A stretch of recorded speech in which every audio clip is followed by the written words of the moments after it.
छत्रपती शिवाजी महाराजांचं नाव घेतलं की डोळ्यासमोर काय येतं? साहजिकच त्यांचे पराक्रम, त्यांच्या लढाया. पण आज आपण त्यांच्या तलवारीच्या पलीकडच्या पैलूवर नजर टाकणार आहोत. एका अशा राजाला समजून घेणार आहोत ज्यांनी एक भक्कम राज्य उभं केलं. चला या प्रवासाला सुरुवात करूया. आणि ही भावना बघा, ज्याची कीर्ती महान, ज्याचा संबंध देशाला अभिमान. एका पोवाड्यातली ही ओळ आहे. महाराजांच्या नावाभोवती जे चैतन्य, जो आदर आहे ना, तो अगदी बरोबर या ओळीत उतरलाय. आणि हीच भावना आज आपल्याला समजून घ्यायची आहे. दरवर्षी 19 फेब्रुवारीला लाखो लोक त्यांची जयंती साजरी करतात. त्यांना रयतेचा राजा म्हणतात. पण असं का? म्हणजे या उत्सवामागे, या आधारामागे नक्की काय आहे? का आजही इतक्या वर्षांनंतरही त्यांची आठवण इतक्या मोठ्या जल्लोषात काढली जाते? चला तर मग सगळ्यात आधी पाहूया की आजच्या काळात हा उत्सव कसा साजरा होतो. आजची शिवजयंती म्हणजे एक वेगळाच माहोल असतो, नाही का? सगळीकडे भव्य मिरवणुका, रॅलीज, पोवाड्यांचे बुलंद आवाज कानावर पडतात. लेझिमच्या तालावर तरुणाई थिरकताना दिसते. आणि किल्ले, शिवनेरी, रायगड हे किल्ले तर जणू उत्सवाचे केंद्रच बनतात. म्हणूनच तर महाराष्ट्रात या दिवशी सार्वत्रिक सुट्टी असते. बरं, हा झाला आजचा उत्सव. पण या सगळ्याचा मूळ स्रोत कुठे आहे? त्यासाठी आपल्याला थोडं मागे जावं लागेल, थेट 17व्या शतकात, जिथे स्वराज्याची संकल्पना जन्माला आली.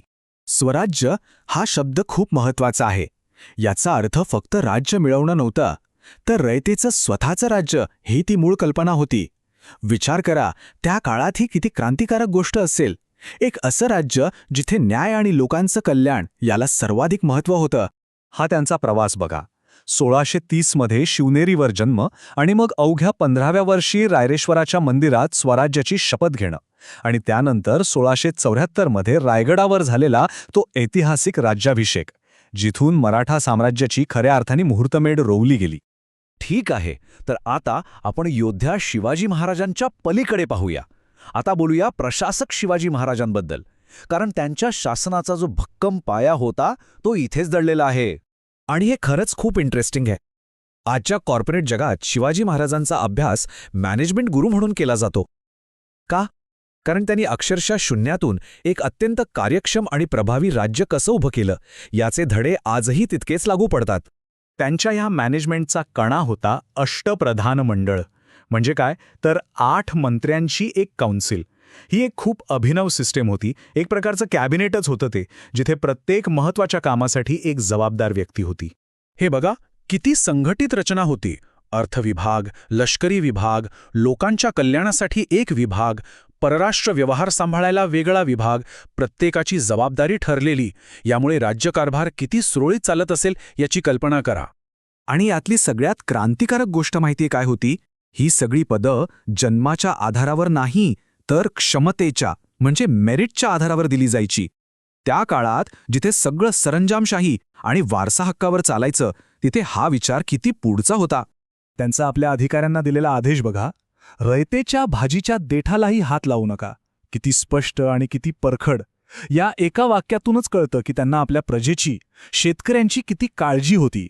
आणि हे फक्त जमिनीपुरतं मर्यादित नव्हतं. त्यांनी समुद्राचं महत्त्व ओळखलं.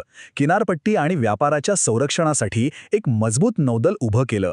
ही त्यांची दूरदृष्टी होती. आणि म्हणूनच आज त्यांना भारतीय नौदलाचे जनक म्हणून ओळखलं जातं. बरं, हे झालं प्रशासन. पण एक राज्य फक्त चांगल्या प्रशासनावर टिकत नाही, त्याला एकतेची जोड लागते. मग महाराजांनी ही एकसंध सांस्कृतिक ओळख कशी निर्माण केली? त्यासाठी त्यांनी अनेक गोष्टी केल्या. प्रशासनाची भाषा म्हणून मराठीला प्रोत्साहन दिलं.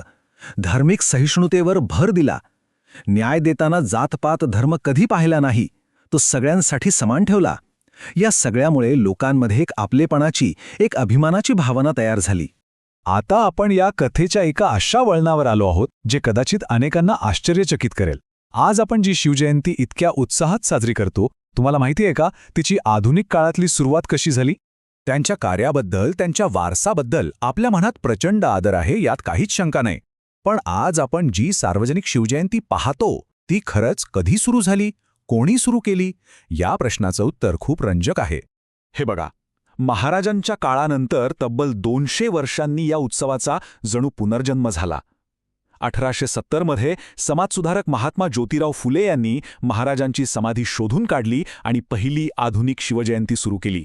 आणि त्यानंतर स्वातंत्र्य चळवळीच्या काळात लोकमान्य टिळकांनी लोकांना एकत्र आणण्यासाठी, त्यांच्यात स्फूर्ती निर्माण करण्यासाठी या उत्सवाला एक मोठं सार्वजनिक स्वरूप दिलं. म्हणजे बघा, शिवजयंती फक्त एक आठवण म्हणून नाही, तर न्यायपूर्ण शासन, सामाजिक सुधारणा आणि राष्ट्रीय अभिमानाचे एक शक्तिशाली प्रतीक म्हणून पुन्हा जन्माला आली. महाराजांचं कार्य हे आधुनिक भारताच्या आदर्शांसाठी एक मोठी प्रेरणा बनलं. चला तर मग आता समारोपाकडे वळूया. 17व्या शतकातल्या या राजाची तत्त्व आजच्या जगातही का महत्त्वाची आहेत हे समजून घेऊया. त्यांच्या कारभारातून आपल्याला नेतृत्वाचे काही कालातीत धडे मिळतात. जसं की वंश नाही तर गुणवत्ता महत्त्वाची, प्रत्येकाला समान न्याय मिळाला पाहिजे, लोकांचं कल्याण हेच शासनाचं पहिलं काम आहे, सगळ्यांना सोबत घेऊन चालणं आणि भविष्याचा विचार करणं. हे धडे आजच्या काळातही किती महत्त्वाचे आहेत, नाही का? आजच्या जगात जिथे अनेक प्रकारची विभागणी दिसते, तिथे एकता आणि न्यायपूर्ण शासनाचा हा जवळजवळ 400 वर्ष जुना आराखडा आपल्याला अजून काय शिकवू शकतो, हा प्रश्न आपल्याला विचार करायला लावणार आहे.